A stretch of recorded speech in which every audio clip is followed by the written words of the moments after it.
Il mercato libero dell'energia e del gas finirà ai primi di gennaio del prossimo anno. Ecco, l'utente a cosa andrà incontro? Allora, il 10 gennaio terminerà l'utenza tutelata per quanto riguarda il gas, mentre è stata prorogata, almeno si spera, al 30 aprile quella per quanto riguarda la luce. Cosa succede? Che l'utente deve comunque passare al mercato libero. E se prima era tutelato, cioè aveva il prezzo stabilito dall'ARERA con delle quote fisse, adesso il prezzo cambierà chiaramente, ci saranno uno spread, ci sarà una quota fissa maggiorata chiaramente e il prezzo potrà variare o essere variabile secondo i criteri dell'ARERA, quando stabilito dall'ARERA, o a prezzo fisso. Cosa conviene, cosa non conviene, poi è chiaro che bisogna consultare l'associazione dei consumatori, i quali saranno in grado di spiegare a tutti la migliore convenienza secondo l'utenza, secondo i desideri dell'utente. Noi siamo in grado, tra altre cose, come studenti, di effettuare le conciliazioni presso l'ARERA, laddove l'utente avesse delle bollette esose, si può rivolgere a noi, abbiamo un canale privilegiato, quindi facciamo una consulenza e facciamo una conciliazione con l'ARERA, il tutto assolutamente gratuito. Ma il beneficio per il cittadino qual è? Quale sarà? Quale potrà essere? Allora, per quanto riguarda gli ultra 75 anni, dico ultra 75 anni, cioè devono aver compiuto il 76esimo anno d'età, potranno rimanere nel mercato tutelato.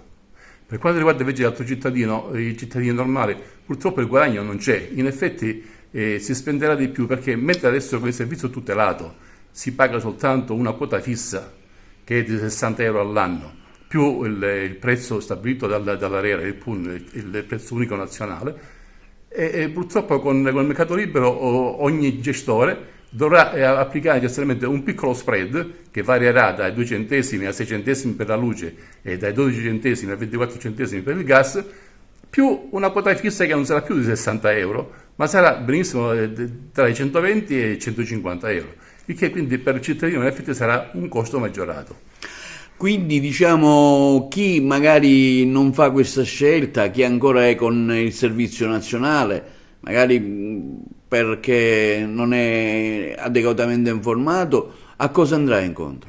Andrà incontro ad esempio con il 10 gennaio ci saranno le gare che si svolgeranno adesso a dicembre fra i vari gestori, i quali si prenderanno una fetta di mercato a un prezzo concordato con l'ARERA. Per cui il cittadino si troverà ad essere catapultato dal servizio elettrico nazionale o dal tutelato direttamente a una compagnia che non sa chi sia, che è sconosciuta. Quindi è meglio pensarci adesso a scegliere quale possa essere il gestore che è più consono alle proprie esigenze e vedere come si può risparmiare, almeno in parte, sia sulla quota fissa sia sullo spread. Insomma, si apre una bella fetta di mercato, infatti stiamo vedendo che tantissime compagnie, mi riferisco anche a quelle telefoniche, ma anche altre aziende di altri settori merceologici, stanno facendo delle offerte proprio anche ai propri utenti per il mercato dell'energia elettrica. Ma in effetti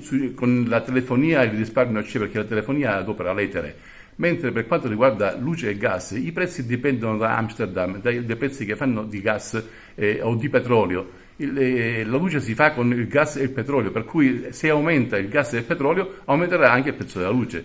Quindi c'è un terzo intermediario che non era necessario farlo, per cui tu vai a comprare il prodotto da una terza persona e non più dal produttore diretto,